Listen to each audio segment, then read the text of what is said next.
میرے نہایت قابل احترام سامعین، السلام علیکم ورحمۃ اللہ وبرکاتہ۔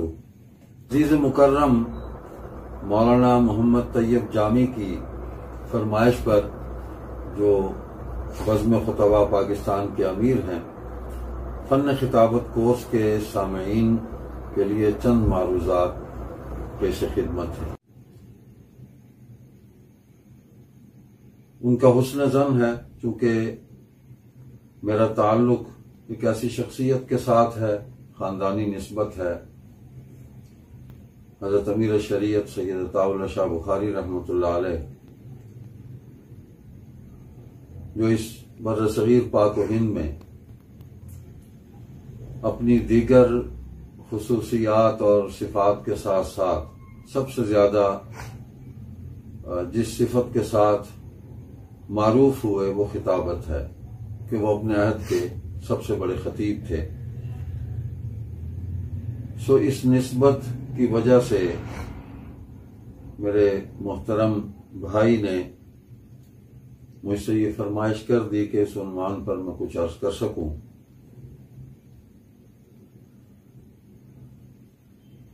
اپنے ٹوٹے پھوٹے تجربے کی بنیاد پر، مطالعے کی بنیاد پر، اور جن بزرگ خطباء کو میں نے سنا اپنی اس فانی زندگی میں، مختصر زندگی میں، ان سماعتوں کی بنیاد پر کچھ باتیں عرض کرنے کی کوشش کرتا ہوں۔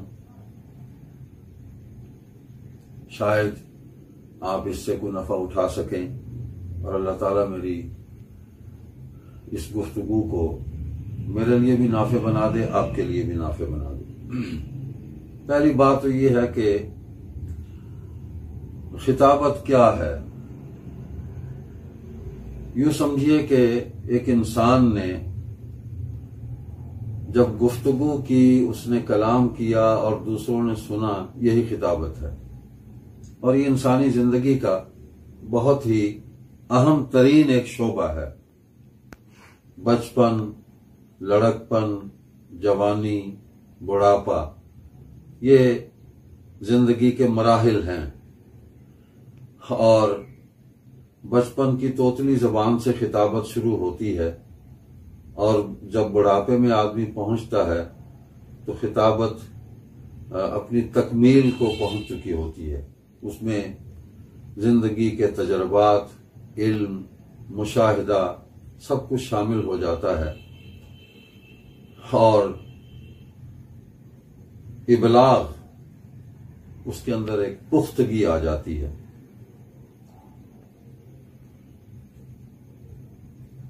حضرت امیر شریعت سید عطا اللہ شاہ بخاری رحمۃ اللہ علیہ کے حوالے سے ہی میں ان کا ایک اقتباس سنانا چاہتا ہوں۔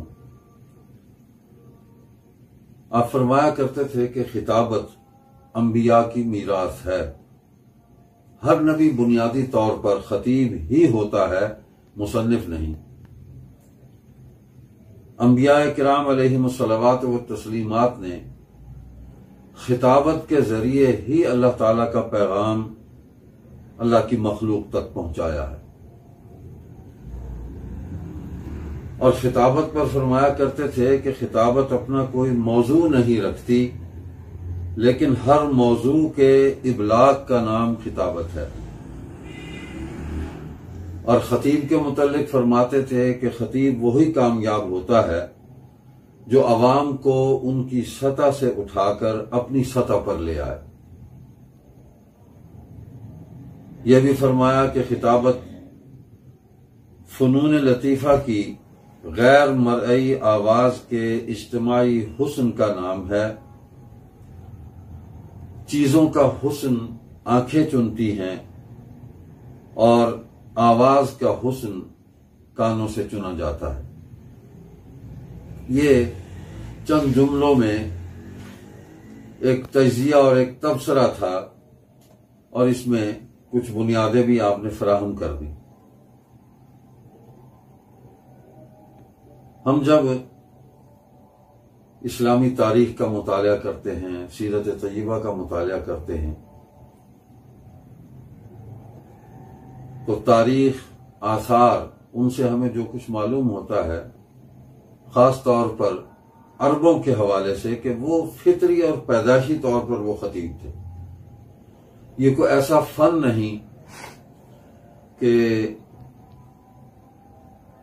اس کے لیے وہاں کوئی باقاعدہ ادارے تھے جس میں ان کو خطابت سکھائی جاتی تھی. ایک صفت جو کسی انسان کے اندر پوشیدہ ہے اس صفت کو پھلنے پھولنے اور اس کے اظہار کا ایک ماحول تھا عربوں کے اندر جو ملتا تھا، اور وہ ماحول جو ہے وہ خطابت کو پروان چڑھاتا تھا. ایک تو زبان کا معاملہ بھی ہے، وحی کی زبان ہے، بلیغ زبان ہے، اور جب وہ بولتے تھے،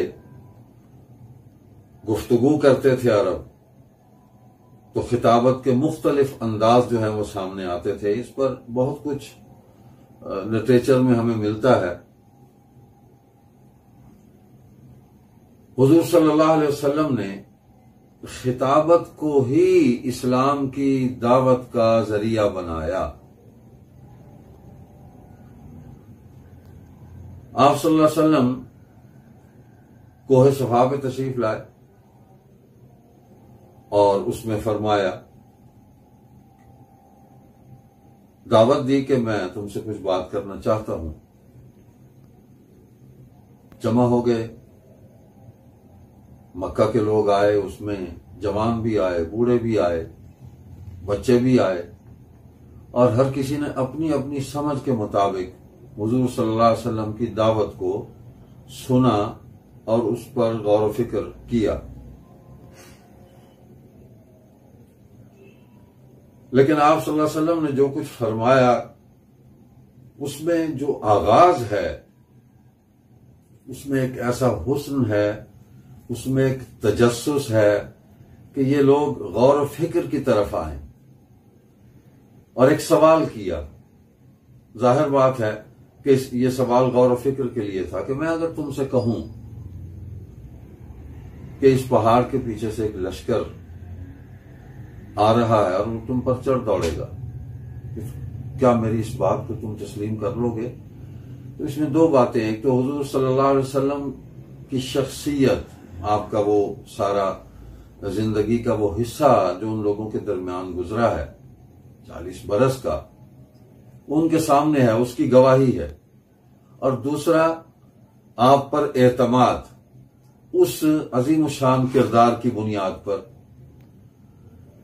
تو سب نے کہا کہ بالکل ہم مان لیں گے.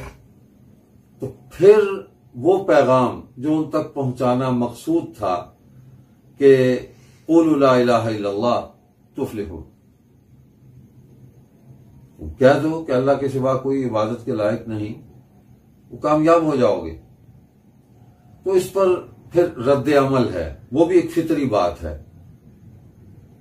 اکثر لوگوں نے گھروں میں جا کے اس پر غور و فکر کیا اس سوال پر، اور اس کا جواب تلاش کرتے رہے کہ آج جو بات فرمائی گئی ہے بات اہم ہے.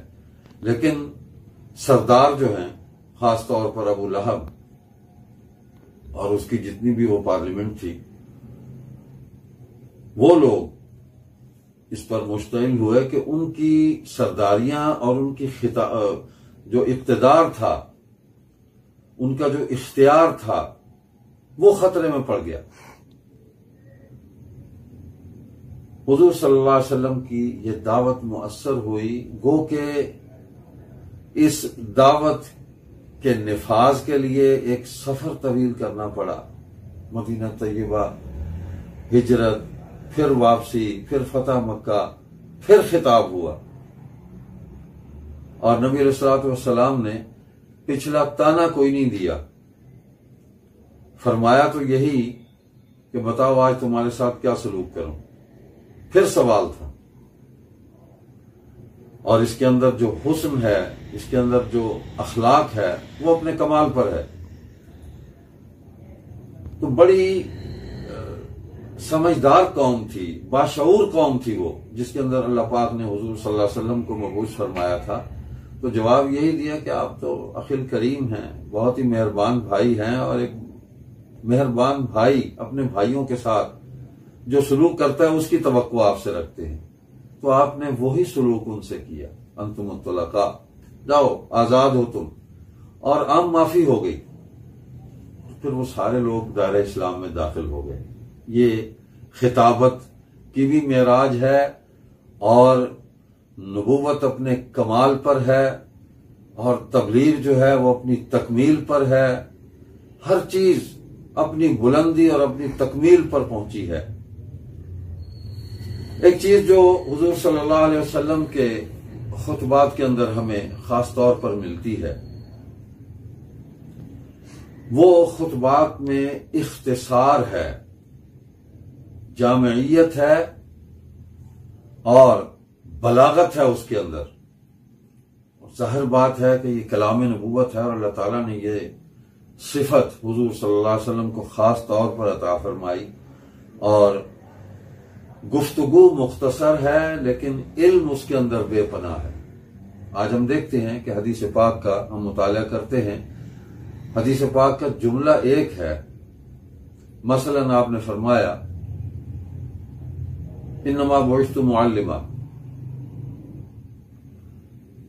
دوسری حدیث کا جملہ بعثت لاتمم مکارم الاخلاق. اب معلم بنا کر بھیجا گیا ہوں تو اب اس کو آپ پھیلا لیں. اس پر محدثین نے اتنا کلام کیا ہے، اور بحیثیت معلم حضور صلی اللہ علیہ وسلم کی جو محنت ہے، جو بنی نوع انسان کے لیے جو خدمت ہے، وہ احاطہ تحریر میں آج تک مکمل نہیں آ سکی. اور اس لیے بھیجا گیا ہوں کہ تمہارے اخلاق مکمل کر دوں. تو آپ صلی اللہ علیہ وسلم کے جب اخلاق ہمارے سامنے آتے ہیں تو وہ ہمارے احاطہ تحریر میں وہ پورے نہیں آ سکتے، بے پناہ ہیں. اتنا کلام ہے اس پر محدثین کا، مفسرین کا، کہ اخلاق بیان ہو رہے ہیں.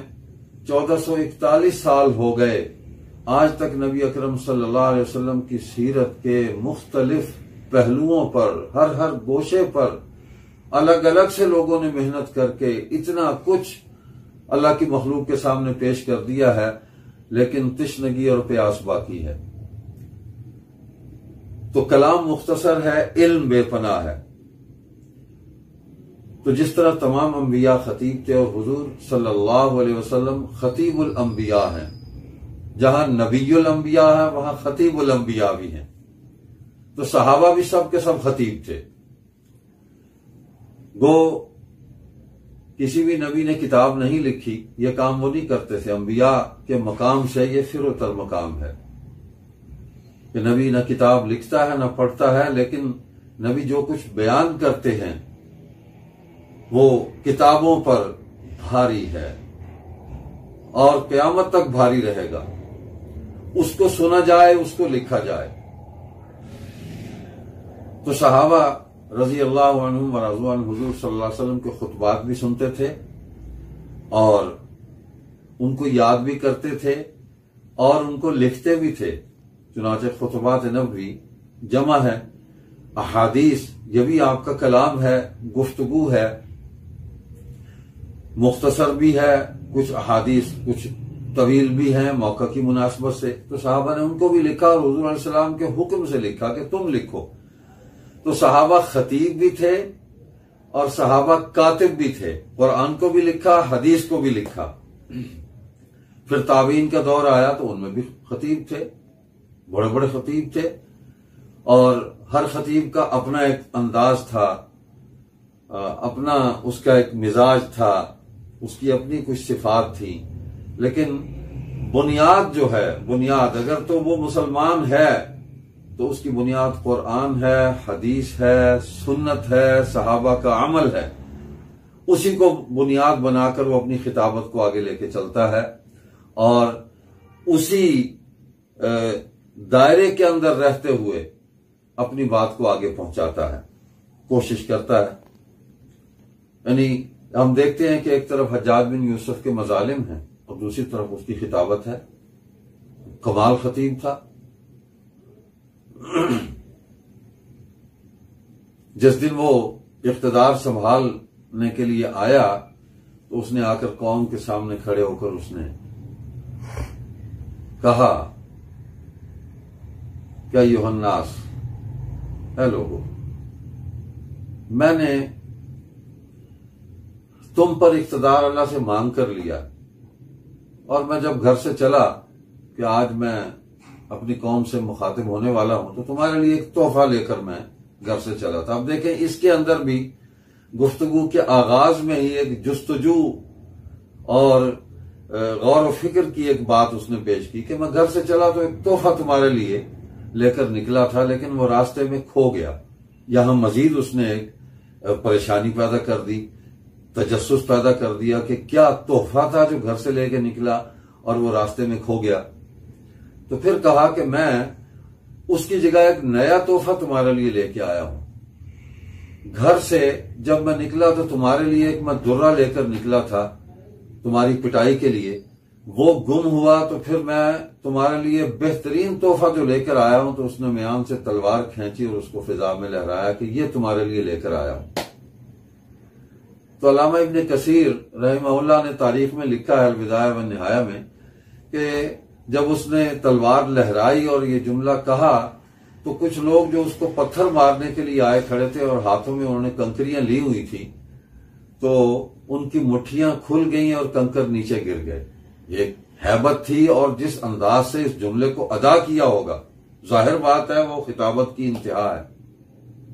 میں نے یہ ایک مثال دی کہ خطابت میں ہیبت بھی ہے، اس میں جلالت بھی ہے، لیکن خطابت میں دعوت بھی ہے، خطابت میں عاجزی اور انکساری بھی ہے، اور خطابت کے اندر ایک تحور بھی ہے، خطابت کے اندر ایک تجسس بھی ہے۔ یہ کیفیات ہیں خطابت کی۔ تو خطابت نبوی کی جو بنیاد ہے وہ علم وحی ہے، اور صحابہ کرام رضی اللہ عنہم و رضوان عنہم کی خطابت کے اندر خطابت نبوی کا عکس جمیل ہے۔ اسی طرح تابعین کے اندر بھی یہ صفات منتقل ہوتی آئیں۔ اب عام امت ہے اور قیامت تک چلتی رہے گی، تو امت میں جتنے بھی لوگ داعی بن کر آئے ہیں، کوئی پیغام قوم کو دینے کے لیے آگے بڑھتے ہیں، قیادت کرنے کے لیے وہ آگے نکلتے ہیں، اللہ تعالیٰ ان کو توفیق دیتے ہیں اور وہ کوئی کام کرنا چاہتے ہیں، تو ان کے لیے بنیادی باتیں تو وہی ہیں، لیکن ماحول کے بدلنے سے اور افراد کے بدلنے سے، طبیعتوں اور مزاج کے بدلنے سے گفتگو کے انداز بھی ساتھ ساتھ بدل رہے ہیں۔ ماضی میں بھی بدلتے آئے، کچھ اب بدل گئے، اور مستقبل میں بھی یہ بدلتے رہیں گے، اس لیے کہ مقصود ابلاغ ہے، بات کو پہنچانا ہے۔ جس ماحول میں بھی آپ ہیں اس ماحول کو سامنے رکھتے ہوئے ایسی حکمت اور ایسا انداز اختیار کیا جائے کہ آپ اپنی بات کو مؤثر طریقے سے لوگوں تک پہنچا سکیں۔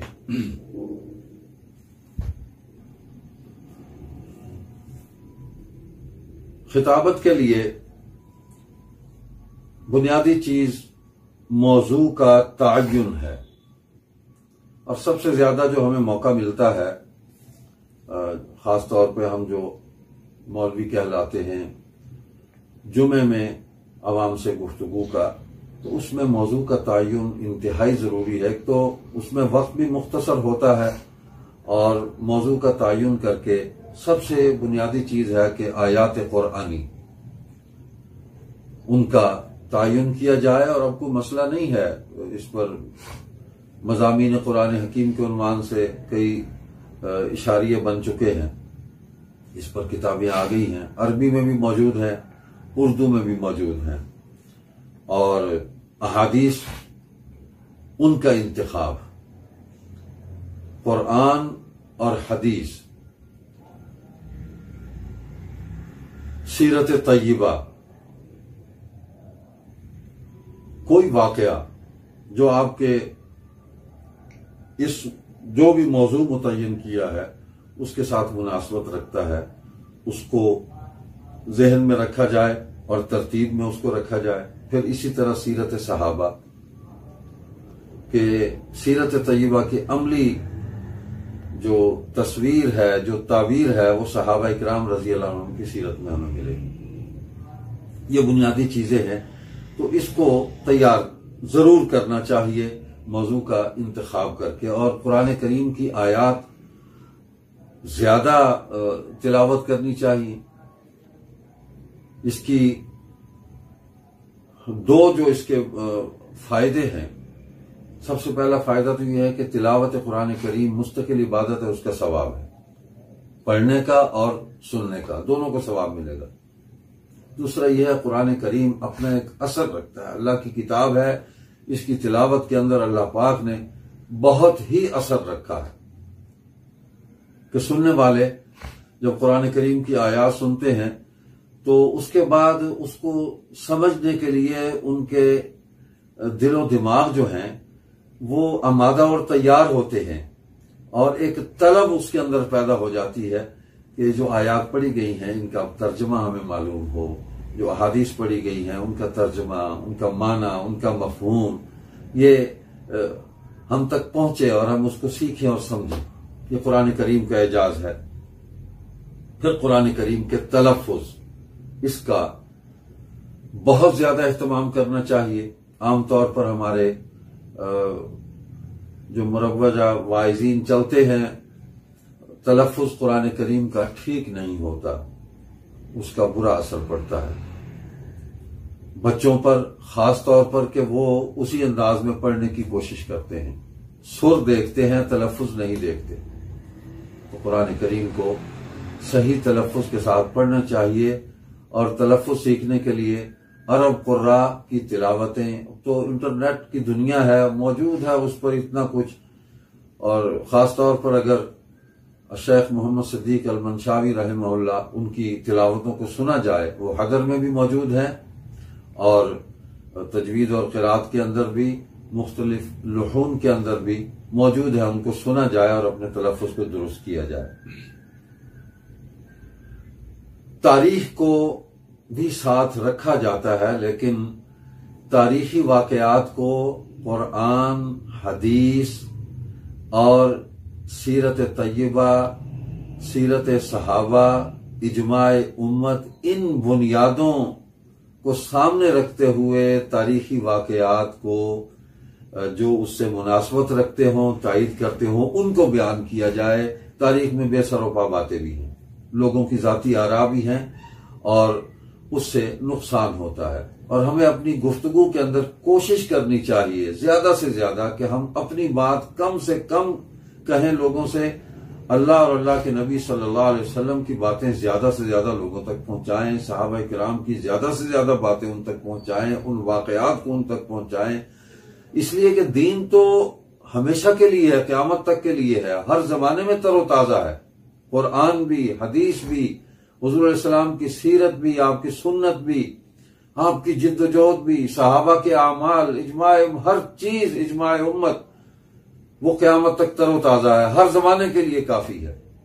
تو اس پر زیادہ ہمیں انحصار کرنا چاہیے۔ ہماری گفتگو تو پھر متنازع ہو سکتی ہے، لیکن قرآن، حدیث، سنت، صحابہ کا عمل وہ متنازع نہیں ہو سکتا۔ اس پر ہم پوری قوت کے ساتھ کھڑے ہو سکتے ہیں کہ یہ تو ہمارا اثاثہ ہے، یہ ہماری بنیاد ہے، اس سے ہم پیچھے نہیں ہٹ سکتے۔ اب خطابت کی،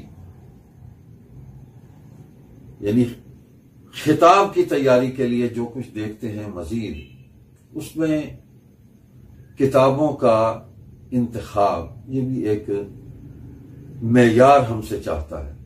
مارکیٹ میں کاروباری بنیاد پر بہت کچھ آ گیا، میں جو کچھ بول رہا ہوں اس کو کل کتاب بنا کے کو پیش کر دے، یہ ایسی بات نہیں ہے کہ جس سے لوگ اس طرح نفع اٹھا سکیں جس طرح اٹھانا چاہیے۔ تو عام لوگوں کی گفتگو کو بھی، جس کے اندر بہت سارے نقائص ہیں اور بات صحیح طریقے سے نہیں پہنچائی جا رہی، اس کو بھی جمع کر کے، اور غیر مستند واقعات، غیر مستند باتیں، قرآن اور حدیث کی غلط تعبیرات اور تشریحات، ادھر ادھر سے سنی سنائی پڑھی ہوئی باتیں بغیر کسی تحقیق کے ان کو بیان کیا گیا، اور وہ کتابیں شائع ہو کر مارکیٹ میں آ گئیں اور اوپر سے لکھ دیا پسند فرمودہ فلاں حضرت اقدس. یہ ایک بڑا مسئلہ ہے ہمارے ماحول کے اندر.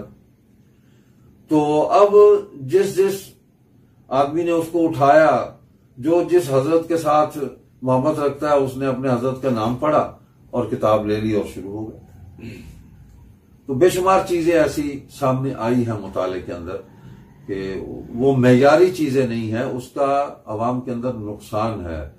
خطیب کو اس بات کا ادراک ہونا چاہیے کہ آج جو کچھ میں بول رہا ہوں نا، سننے والے مجھ سے زیادہ اس کو جانتے ہیں. یہ بات ہمیشہ ذہن میں رکھنی چاہیے، اس لیے کہ اب لوگ یعنی جو کچھ اب انٹرنیٹ پر آ گیا ہے، سوشل میڈیا پر آ گیا، لوگ پڑھ کر آ رہے ہیں، لوگ سن کر آ رہے ہیں. تو آپ کو وہ بات کرنی چاہیے کہ جو مستند ہو، جو صحیح ہو، اور ادھر ادھر کی باتوں سے جتنا اپنے آپ کو بچا کر آپ آگے چلیں گے، آپ اپنی بات کو، اپنے پیغام کو لوگوں تک صحیح طریقے سے پہنچا سکیں گے. تو ہم نے اپنے بزرگوں سے سنا کہ سیرت طیبہ کا مطالعہ کیا جائے، اور خاص طور پر ہم مولویوں کے لیے حضرت مولانا سید ابو معاویہ ابو ذر بخاری رحمۃ اللہ علیہ، جانشین امیر شریعت، فرمایا کرتے تھے کہ حضرت مولانا محمد ادریس کاندلوی رحمۃ اللہ علیہ کی سیرت المصطفیٰ صلی اللہ علیہ وسلم اس کو مستقل مطالعے میں رکھیں، اور اسی طرح حیات الصحابہ حضرت مولانا محمد یوسف رحمۃ اللہ علیہ کی اس کو مستقل مطالعے میں رکھیں. اسی طرح فرماتے تھے کہ معارف الحدیث حضرت مولانا محمد منظور نعمانی رحمۃ اللہ علیہ اس کو مطالعے میں رکھیں. یہ بنیاد ہے، اور اس میں احادیث کو جس طرح انہوں نے مسائل کے اعتبار سے، موضوعات کے اعتبار سے اس کی درجہ بندی کر کے پھر اس کا ترجمہ، اس کی تشریح، یعنی اس سے ہم مولوی زیادہ نفع اٹھا سکتے ہیں اور اس کو آسان طریقے سے آگے بیان کر سکتے ہیں. تو ان چیزوں کو سامنے رکھنا چاہیے. بڑی مضبوط کتابیں ہیں یہ. اسی طرح جو خطبات ہیں اس کے اندر خاص طور پر حکیم الامت حضرت مولانا محمد اشرف علی تھانوی رحمۃ اللہ علیہ، ان کے مواعظ کے خطبات، ان کو مطالعے میں رکھنا چاہیے. جو کچھ انہوں نے لکھا، جو تحقیق انہوں نے کی، ہم نہیں پہنچ سکتے وہاں. انہوں نے اپنی زندگیاں قرآن کریم کو سمجھنے اور سمجھانے میں، حدیث پاک کو سمجھنے اور سمجھانے میں اپنی زندگیاں کھپا دی، اور جس خلوص اور للہیت کے جذبے کے ساتھ دین کے دعوت اور ابلاغ کا کام انہوں نے کیا، ہم تو ان کی گرد پا کو بھی نہیں پہنچ سکتے. اس لیے اپنے ان اسلاف سے ہمیں پورا استفادہ کرنا چاہیے. یہ عام جو ہم اردو خواہ طبقہ ہے اس سے گفتگو کرتے ہیں، یا ہمارے مدارس سے نکلنے والے جو طلباء ابھی خطابت کے ابتدائی اس دور میں ہوتے ہیں، ان کے لیے ویسے تو امہات الکتب موجود ہے، احادیث کی کتابوں کو دیکھا جائے اور عربی تفاسیر کو دیکھا جائے، اور اسی طرح تاریخ کو دیکھا جائے، اور تاریخ کو پڑھنے اور سمجھنے کے لیے معیار بھی قرآن اور حدیث کو مقرر کیا جائے کہ جو تاریخ کا مواد قرآن اور حدیث کے ساتھ اتفاق کرتا ہے اس کو بیان کیا جائے، اور جو اس سے مختلف ہے اس کو چھوڑ دیا جائے. تاریخ حجت نہیں ہے، قرآن اور حدیث حجت ہے.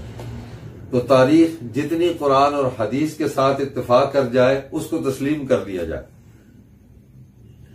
خطبات حکیم الاسلام حضرت مولانا قاری محمد طیب قاسمی رحمۃ اللہ علیہ، اس کو ضرور مطالعے میں رکھا جائے. بہت ہی عظیم الشان یہ ایک کام ہوا ہے، اور اس سے آپ اتنا نفع اٹھا سکتے ہیں کہ ساری زندگی اس کو پڑھتے رہے نا تو ہماری گفتگو جو ہے وہ ختم نہیں ہوگی. اب اس کو پیش کیسے کرنا ہے، گفتگو کیسے کرنی ہے؟ تو میں نے شروع میں جو آیت کریمہ تلاوت کی، ادعو الی سبیل ربک بالحکمۃ والموعظۃ الحسنہ وجادلھم باللتی ہی احسن، اللہ پاک نے قرآن کریم میں حضور صلی اللہ علیہ وسلم کو پورا طریقہ جو ہے وہ تعلیم فرمایا، اور نبی علیہ السلام نے اس آیت کو صحابہ کو سنایا، سمجھایا، اور اس طریقے کو عملی طور پر صحابہ کے سامنے پیش کیا. صحابہ نے دیکھا کہ حضور کیسے دین کی دعوت دیتے ہیں، حضور کیسے لوگوں سے خطاب کرتے ہیں، کیسے مخاطب ہوتے ہیں۔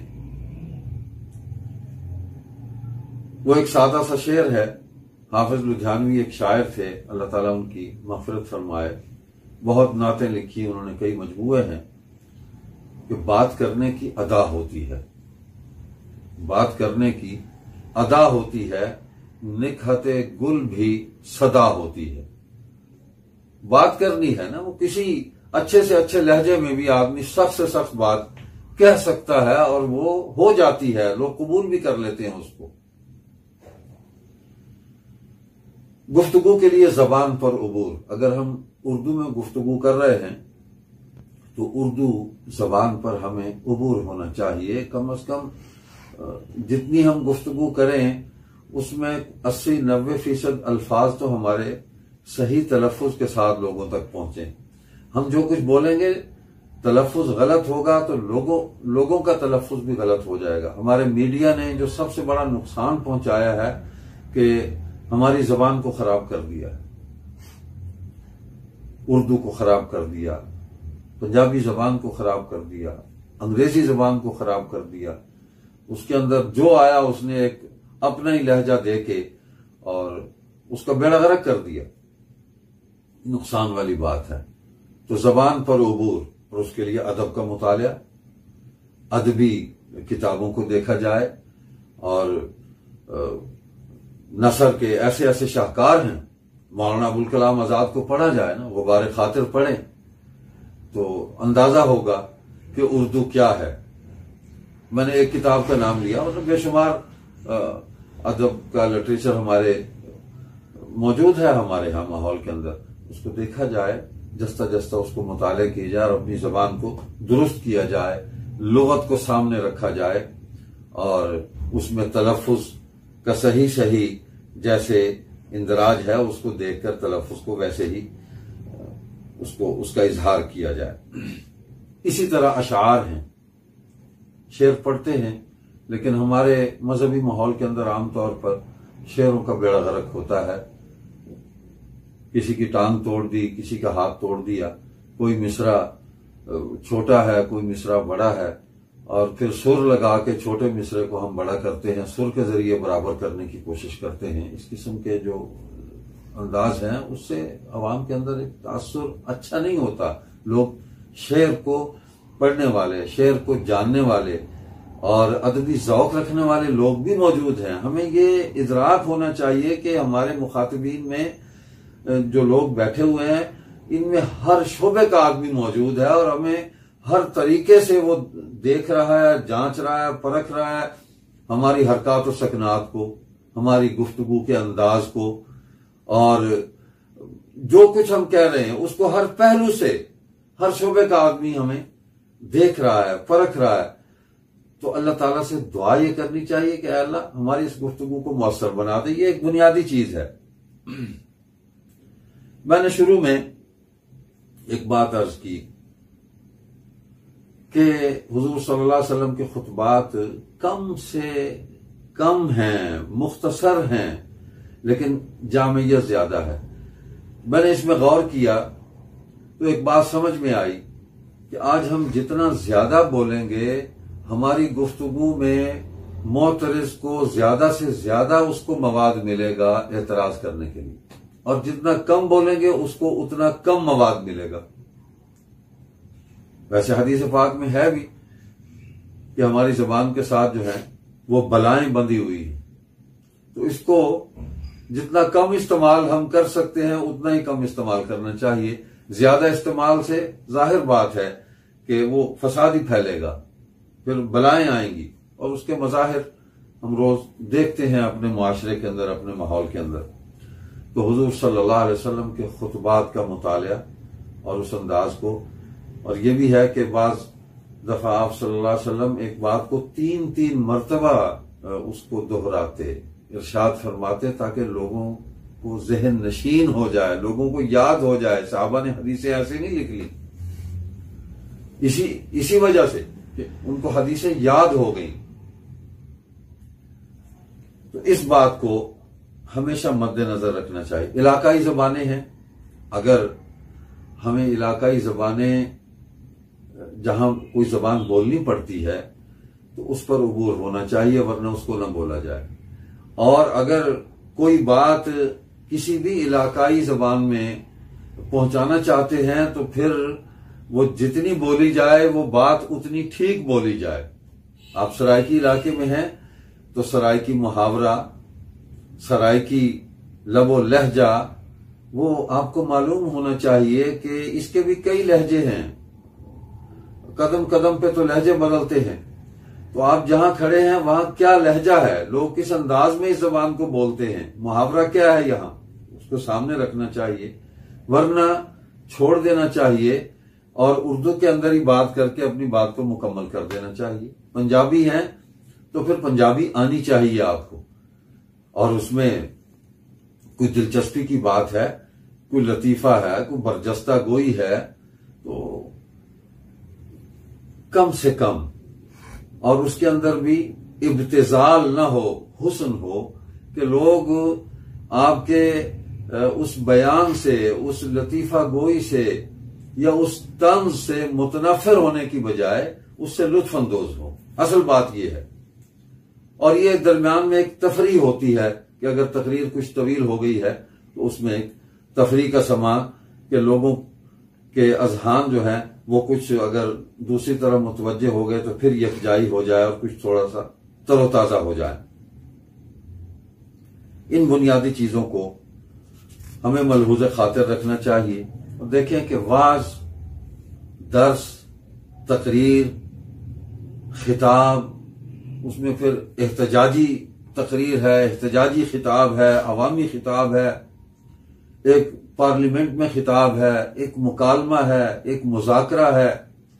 یہ فرق ہے اس میں کہ میں ایک گفتگو ایک احتجاجی جلسے میں کر رہا ہوں، اس کا انداز ہی مختلف ہے کہ میں لوگوں کے جذبات کو ابھار رہا ہوں، ان کو ایک بڑے مقصد کے لیے میں ان کے جذبات کو ابھار کر انہیں منزل تک پہنچانا چاہتا ہوں، انہیں کھڑا کرنا چاہتا ہوں، ان کے اندر ایک جوش، ایک جذبہ، ایک ولولہ ان کے اندر پیدا کرنا چاہتا ہوں۔ لیکن یہی مثلا ہم اپنے بھائیوں کو نماز پڑھنے کی تلقین کرتے ہیں، ترغیب دیتے ہیں، تو اس میں یہی ہے کہ میرے بیٹے نماز پڑھو، میرے بھائی آؤ نماز پڑھو، اللہ تعالیٰ نے ہم پہ فرض کی ہے۔ نماز کے یہ فوائد ہیں اس دنیا میں اور آخرت کے اندر، یہ اس کے فضائل ہیں۔ اس کو اگر میں احتجاجی انداز کے اندر نماز کی تعلیم اور اس کی ترغیب احتجاجی انداز میں اگر میں کروں گا تو خود سوچنا چاہیے کہ اس کے کیا اثرات ہوں گے۔ میں دعا مانگ رہا ہوں تو دعا کے اندر تو آہوزاری ہے، عاجزی ہے، انکساری ہے، التجا ہے اللہ کی بارگاہ میں۔ تو پچھلے دنوں میں سن رہا تھا نیٹ پر کسی نے ایک دعا جو ہے وہ اس کا وائس میسج بھیجا مجھے، تو اوپر اس نے لکھا تھا کہ ایک بزرگ کی شدید غصے میں دعا۔ تو مجھے تو عنوان پڑھ کے ہی اس پہ بڑی ہنسی آئی کہ بھی دعا میں غصہ، اللہ تعالیٰ سے کیا غصہ کر رہے ہیں؟ دعا میں تو التجا ہے بھائی۔ تو ایسا بھی ہے کہ ہم دعائیں کرتے ہیں اور دعا میں ہم پوری تقریر کر جاتے ہیں، یعنی ایک تقریر ہم نے پہلے کی تو ہماری تسلی نہیں ہوئی، ہم نے جو کچھ بعد میں یاد آیا وہ دعا کے اندر ہم نے بیان کرنا شروع کر دیا اور لوگوں کو ایک مشکل میں ڈال دیا۔ لوگوں کے وقت کا بھی احساس کرنا چاہیے کہ لوگ آپ کے لیے وقت نکال کے آئے ہیں اور اپنی ضروریات کو موقوف کر کے، اپنے معاملات کو موقوف کر کے لوگ آئے ہیں آپ کی بات سننے کے لیے۔ لوگوں کی مہربانی ہے، تو لوگوں کے اس احسان کا بہترین بدلہ ان کو دینا چاہیے کہ ان کو کم سے کم وقت میں ان کو اپنی بات پہنچا کے ان کو فارغ کرنا چاہیے تاکہ وہ جا کے اپنا کام کریں۔ گفتگو تو میں نے بھی کچھ طویل کر دی، لیکن چونکہ اکیلا بیٹھا ہوں اور یہ ریکارڈنگ ہو رہی ہے اور آپ بھی اس کو جب سنیں گے تو آپ کے پاس بھی خاصا وقت ہوگا اور اس کام کے لیے آپ وقت نکال کر بیٹھے ہوں گے، تو موضوع کے اعتبار سے ضرورت تھی کچھ باتوں کو تفصیل سے کرنے کی۔ تو وعظ جو ہے اس کا انداز کچھ اور ہے، والموعظۃ الحسنہ، اس کے اندر ایک دلکشی ہے، اس کے اندر ایک جاذبیت ہے، اس کے اندر ایک حسن پیدا کریں، اس کے اندر ایک دلیل ہے، اور اس کا پیرایہ بیان کچھ اور ہے، درس ہے بالکل مختلف چیز ہے.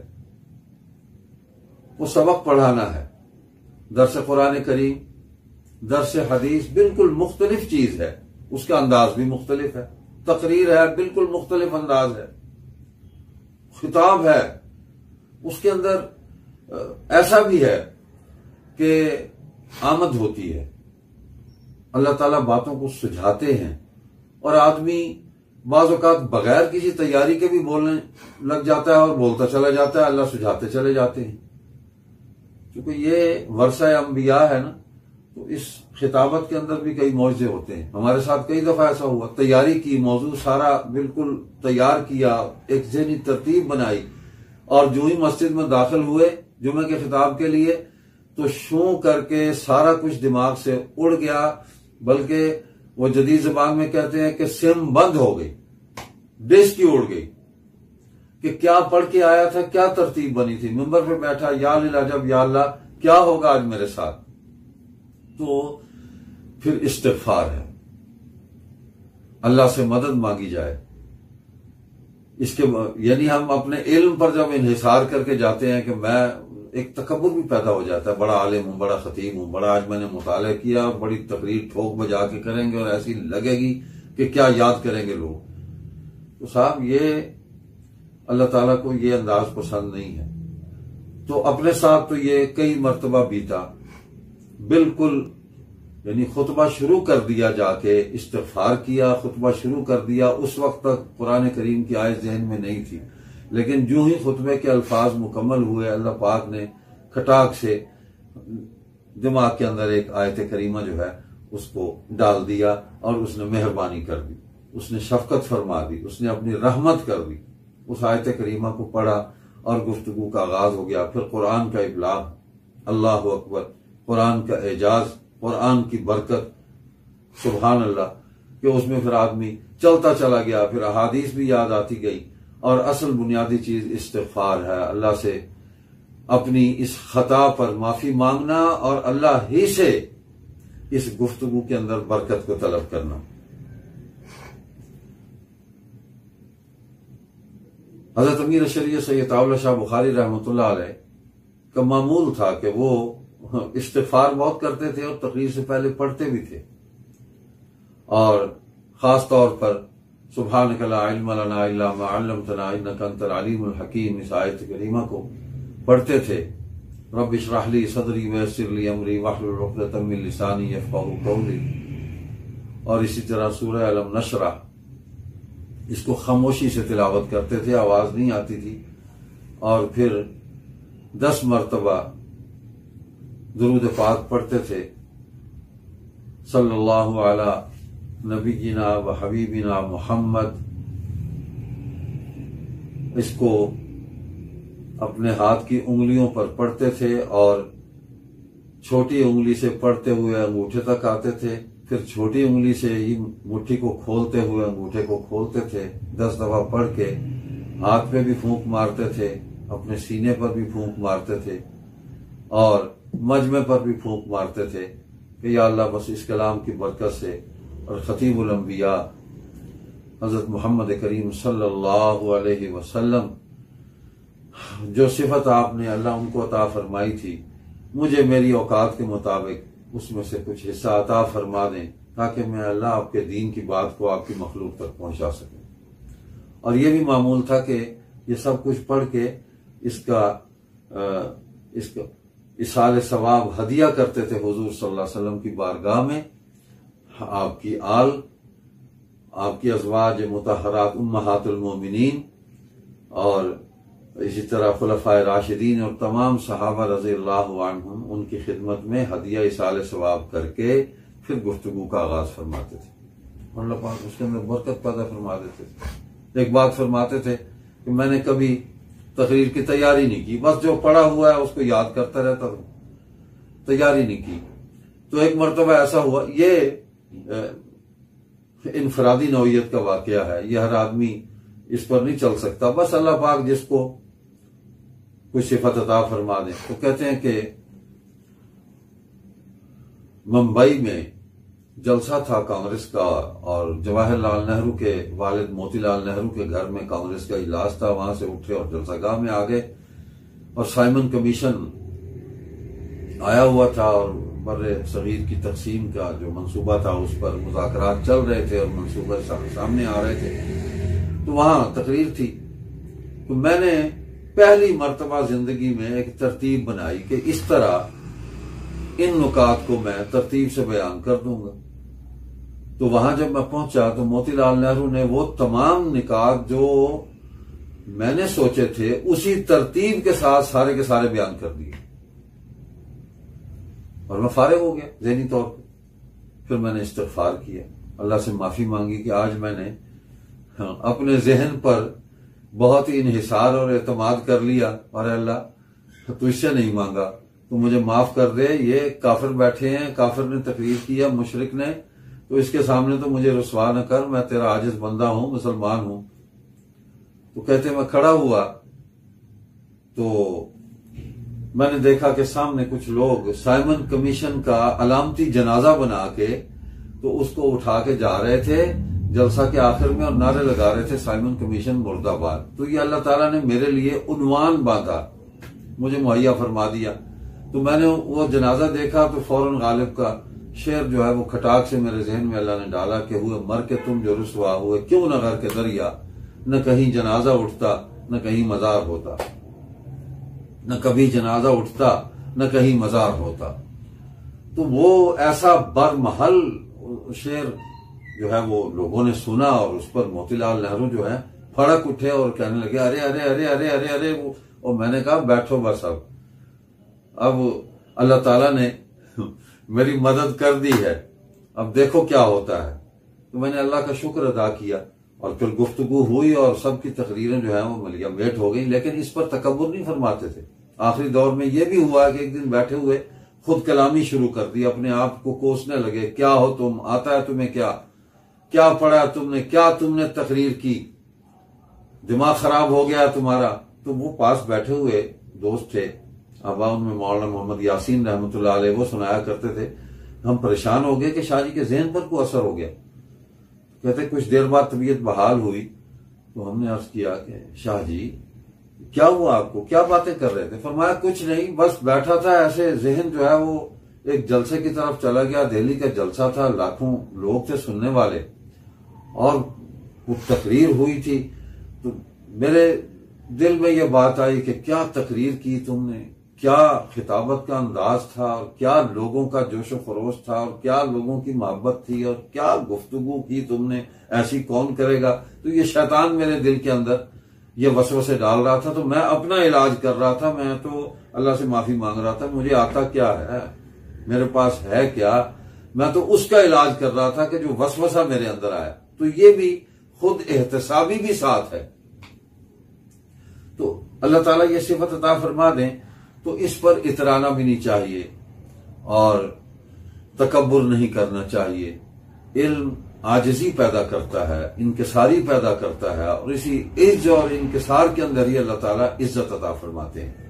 ہمارے ملتان میں مولانا محمد اسلم رحمۃ اللہ علیہ تھے، تبلیغی جماعت کے بہت بڑے بزرگوں میں تھے، اور نشتر میڈیکل کالج کی مسجد کے امام اور خطیب بھی تھے۔ اس زمانے میں مجلس احرار اسلام میں رہے، اور حضرت امیر شریعت رحمۃ اللہ علیہ کے رفقاء میں سے تھے۔ قرآن کریم بھی کچھ اسی انداز میں پڑھتے تھے، اور اللہ تعالیٰ نے ان کی گفتگو میں بڑا ہی اثر رکھا تھا۔ ایک دن ان سے ہمارے ایک دوست ہیں، میرے ساتھی ہیں، پڑھتے رہے، مولانا حبیب الرحمان، تو اس وقت اسی مسجد میں نشتر میڈیکل کالج کی مسجد میں امام ہیں، خطیب بھی ہیں۔ کہتے میں نے پوچھا کہ حضرت آپ جمعے کی تقریر کی تیاری کیسے کرتے ہیں؟ بھائی بس وہ جمعے کو اللہ پاک فجر کی نماز میں ہمیں اٹھا دیتے ہیں، تو اللہ کی توفیق سے ہم فجر کی نماز جماعت کے ساتھ پڑھتے ہیں، بس بھائی پھر ہم اللہ توفیق عطا فرماتے ہیں تو اشراق بھی پڑھ لیتے ہیں، قرآن کریم کی تلاوت بھی ہو جاتی ہے، سورہ یاسین کی تلاوت بھی ہو جاتی ہے، تو بس بھائی اللہ توفیق دیتے جاتے ہیں۔ پھر گھر آتے ہیں، ابھی ناشتہ کرتے ہیں، چائے پیتے ہیں، پھر کچھ دیر تھوڑا آرام کرتے ہیں، بھائی پھر ہم غسل کرتے ہیں، پھر ہم اچھے سے کپڑے صاف ستھرے پہنتے ہیں، بھائی خوشبو لگاتے ہیں، پھر ہم مسجد میں آ جاتے ہیں۔ تو ہمارے دوست کہنے لگے کہ میں سوچتا رہا کہ یہ تقریر کی تیاری ہے، یہ کیا ہے؟ تو اس کے بعد فرمایا تو میرے بھائی جب ہم مسجد میں داخل ہوتے ہیں تو 2 رکعت تحیۃ المسجد پڑھتے ہیں اور پھر 2 رکعت صلاۃ الحاجت پڑھتے ہیں، اللہ سے دعا کرتے ہیں۔ بڑا کمال جملہ ارشاد فرمایا، یا اللہ تیری مخلوق تیرا دین سننے کے لیے آئے گی ابھی مسجد میں، تو اللہ مہربانی فرما دے، مجھے دین سنانے اور سمجھانے کی توفیق عطا فرما دے، ایسا نہ ہو کہ میری وجہ سے تیری مخلوق کا وقت ضائع ہو۔ تو بس اللہ پاک برکت ڈال دیتے ہیں۔ یہ چیزیں بھی ہمارے پیش نظر رہنی چاہیے۔ اب میں خطابت پر امیر شریعت رحمۃ اللہ علیہ کے کچھ اقوال آپ کو سنانا چاہتا ہوں۔ شورش کاشمیری مرحوم نے ان کو نقل کیا۔ وہ نقل کرتے ہیں کہ شب برات کا موقع تھا، کسی نے پوچھا شاہ جی خطابت کیا ہے؟ جواب دیا آتش بازی۔ احباب کھلکھلا کر ہنسنے لگے۔ فرمایا ہنستے کیوں ہو؟ خطابت آتش بازی نہیں تو اور کیا ہے؟ اس میں پٹاخے، ہوائیاں، مہتابیاں، انار، پھل جھڑیاں سب شامل ہیں۔ خطابت اپنا کوئی موضوع نہیں رکھتی، لیکن ہر موضوع کے ابلاغ کا نام ہے، اور خطیب وہی کامیاب ہوتا ہے جو عوام کو ان کی سطح سے اٹھا کر اپنی سطح پر لے آئے۔ یہ پہلے بھی میں سنا چکا آپ کو۔ خطابت فنون لطیفہ کی غیر مرئی آواز کے اجتماعی حسن کا نام ہے۔ چہروں کا حسن آنکھیں چنتی ہیں، آواز کا حسن کانوں سے چنا جاتا ہے۔ فرمایا تقریر کے لیے اول چیز زبان ہے کہ جس میں کلام کرتے ہو اس پر کتنی قدرت حاصل ہے۔ رہا لہجہ تو زبان کے لیے سونے پر سہاگے کی طرح ہے، اور روانی تقریر کے لیے سائیکل ہے، اور ذہانت تلوار کی کاٹ ہے۔ ظرافت اس میں اتنی ہو جتنا حسین چہرے پر تل ہوتا ہے۔ حرکات و سکنات خطیب کی وجاہت کے نشان ہیں، ان سے خطابت واضح ہوتی ہے۔ اور انفرادیت کے متعلق فرمایا وہ خطابت کا ترہ ہے۔ قدرت ہر خطیب کو ایک بانکپن بخشتا ہے، قدرت ہر خطیب کو ایک بانکپن بخشتی ہے جو اخلاص اور محنت سے پروان چڑھتا ہے۔ باقی موضوع، مضمون، دعوت یا پیام کے بغیر تقریر اس کے سوا کچھ نہیں کہ الفاظ کا نخرہ ہے، اس میں مقصدیت ہی نہیں ہے۔ فرمایا کہ خطابت ابلاغ کی معراج کا نام ہے، جس سے دماغوں میں افکار کو راہ ملتی اور دلوں میں تحریک پیدا ہوتی ہے۔ تقریر الفاظ و مطالب کی میناکاری ہے، وعظ عقیدہ کی آبیاری ہے، اور پارلیمانی تقریر افہام و تفہیم کی نمائش ہے۔ مذاکرے یا مباحثے افکار و اذہان کی شطرنج ہیں۔ اور عوامی خطابت کے متعلق فرمایا کہ شعلہ و شبنم کا آمیختہ ہے، اور اس میں وہی لوگ کامیاب ہوتے ہیں جو لوگوں تک پہنچ سکتے ہیں۔ انسانوں کے سر اکٹھے کر کے ان کے قدم ملا دینا خطابت کا منتہا ہے۔ اب یہ انہوں نے جس انداز میں اس کو بیان فرما دیا شاہ جی نے، تو یہ کسی ادارے سے انہوں نے اس کی ٹریننگ نہیں لی، بس خطابت یہ کچھ فطرت بھی ہوتی ہے۔ ہمارے ماضی کے ایک بڑے معروف خطیب بھی تھے، مبلغ بھی تھے، حضرت مولانا دوست محمد قریشی رحمۃ اللہ علیہ، تنظیم اہل سنت کے پلیٹ فارم سے ایک عرصہ وہ کام کرتے رہے، اللہ تعالیٰ ان کی قبر کو منور فرمائے۔ امیر شریعت کے متعلق ایک جملہ انہوں نے فرمایا کہ خطابت ان کا فن نہیں فطرت تھی۔ اب یہ ہر آدمی کو تو یہ چیز حاصل نہیں ہوتی، بہرحال ہم نے تو کچھ نہ کچھ فیض حاصل کرنا ہے، اکتساب کرنا ہے، اس کے بغیر تو ہم آگے بڑھ نہیں سکتے۔ اب جیسے انفرادیت کے متعلق فرمایا کہ یہ ایک خصوصیت ہوتی ہے کسی مقرر کی، کسی خطیب، تو عام طور پر ہم دیکھتے ہیں کہ آج کل بعض ہمارے خطیب جو ہیں ان کے سوشل میڈیا پر جو کلپ ہیں وہ یعنی ایک جوکر کے اور ایک لطیفہ باز کے طور پہ وہ ان کا تعارف ہے کہ انٹرٹینمنٹ ہے، اور آپ بور ہیں تو وہ نیٹ سے اس کا ایک کلپ نکالیں اور سن لیں، آپ کو طبیعت جو ہے وہ بالکل تر و تازہ ہو جائے گی، آپ فریش ہو جائیں گے۔ یہ لوگوں کو ہنسانا، یعنی یہ مستقل ایک ہی کام کہ آپ گفتگو ہی ایسے انداز میں کر رہے ہیں کہ جس کے اندر یعنی لطیفہ گوئی ہے۔ حدیث پاک میں اس انداز گفتگو کی مذمت آئی ہے، نبی پاک صلی اللہ علیہ وسلم نے منع فرمایا ہے، بڑی وعید آئی ہے اس کہ آپ کی پہچان ہی یہی ہو کہ آپ لوگوں کو ہنساتے ہیں اور کام ہی کوئی نہیں کرتے۔ استغفر اللہ استغفر اللہ۔ تو اپنی پہچان جو ہے وہ داعی اور ایک مبلغ کے طور پر آدمی کو قائم کرنی چاہیے۔ تو خطیبان عصر کے نام بھی ایک پیغام امیر شریعت سید اللہ شاہ بخاری رحمۃ اللہ علیہ کا میں آپ کو سناتا ہوں اور اسی پر گفتگو کو ختم کرتا ہوں۔ فرمایا کہ مقرر کے لیے خوش گفتار اور خوش خلق ہونا لازم ہے۔ قرآن مجید کی دعوت سراسر خوش خلقی پر مبنی ہے۔ ایک شخص مبلغ بھی ہو اور بدخلق بھی ہو تو وہ نہ صرف اپنے علم اور دعوت کا دشمن ہے بلکہ لوگوں میں برے اثرات پیدا کرتا ہے۔ انسان کے بہت سے روگ اس کی زبان سے پیدا ہوتے ہیں۔ جس انسان کی زبان قابو میں نہیں وہ اپنا دشمن ساتھ رکھتا ہے۔ اگر تم مخلوق خدا کے دلوں پر قبضہ کرنا چاہتے ہو تو اپنے اندر خوش خلقی کی صفات پیدا کرو۔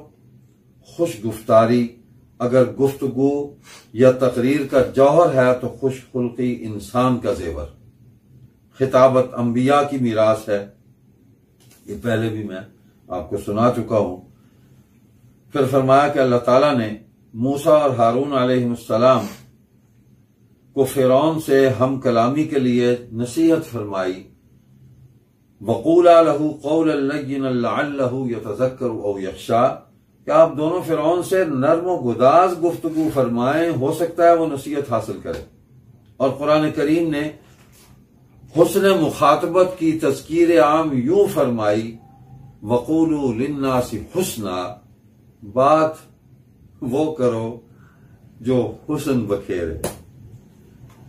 گفتگو میں حسن ہو، اخلاق ہو، اس کے اندر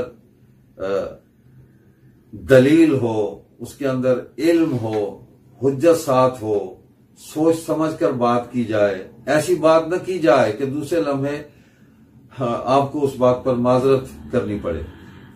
تو قرآن، حدیث، سنت، سیرت طیبہ، سیرت صحابہ، سیرت صحابیات، آثار صحابہ اور صحابیات، یہ وہ بنیادیں ہیں کہ اس پر اگر ہم کھڑے ہو کر ہم اپنے پیغام کو آگے پہنچائیں گے، اس کی روشنی میں ہم اپنا سفر کو طے کریں گے تو ہم منزل پر بڑی کامیابی سے پہنچیں گے، اور گرد و پیش کے جتنے بھی مسائل ہیں، جو فتنے ہیں اور جو مصائب ہمارے لیے پیدا ہونے والے ہیں، وہ از خود ختم ہو جائیں گے اور اللہ تعالی حفاظت فرمائیں گے۔ اور ہمارے بزرگوں کا یہ معمول رہا ہے کہ تقریر سے پہلے بھی استغفار اور اللہ سے نصرت طلب کر کے اپنی گفتگو کا آغاز کیا جائے، اور تقریر کے دوران بھی اگر کوئی بات زیادہ مؤثر ہو جائے اور سامعین کی طرف سے داد ملے تو اس وقت بھی دل کے اندر استغفر اللہ ربی من کل ذنب واتوب الیہ پڑھ لینا چاہیے، تاکہ شیطان اس دوران بھی جو وسوسہ اندازی کر کے کبر پیدا کرتا ہے وہ فوراً ختم ہو جائے اور گفتگو اللہ کے ہاں قبول ہو جائے، اور تقریر کے بعد بھی اللہ کا شکر ادا کیا جائے کہ یا اللہ کہ تو نے مجھے توفیق دی، میں نے تیرے دین کو بیان کیا تیری توفیق سے، یا اللہ اس کو قبول فرما لے۔ تو ہم اگر ان باتوں کو سامنے رکھ کر اپنے اس خطابتی سفر کو، اس دعوتی اور تبلیغی سفر کو ہم لے کر آگے بڑھتے رہیں گے تو انشاءاللہ کامیابی کی طرف جائیں گے۔ اور ہمارے سامنے قرآن کریم ہی کا منہج ہونا چاہیے، ادعو الی سبیل ربک بالحکمہ والموعظۃ الحسنہ وجادلہم باللتی ہی احسن۔ آپ سے کوئی مناظرہ بھی کرے گا اور اس کی گفتگو میں تندی اور تیزی بھی آ سکتی ہے، وہ بدتمیزی بھی کر سکتا ہے، لیکن آپ کے اور اس کے درمیان بڑا واضح فرق ہونا چاہیے۔ اس انداز میں آپ اسے جواب مت دیں جس انداز میں وہ آپ سے مخاطب ہوا ہے۔ اس نے بدتمیزی کی ہے تو آپ اس کے جواب میں پورے اخلاق کے ساتھ، علم کی دلیل اور حجت کے ساتھ، محبت کے ساتھ جب اس کو جواب دیں گے تو وہ گھائل ہو جائے گا اور وہ قائل ہو جائے گا۔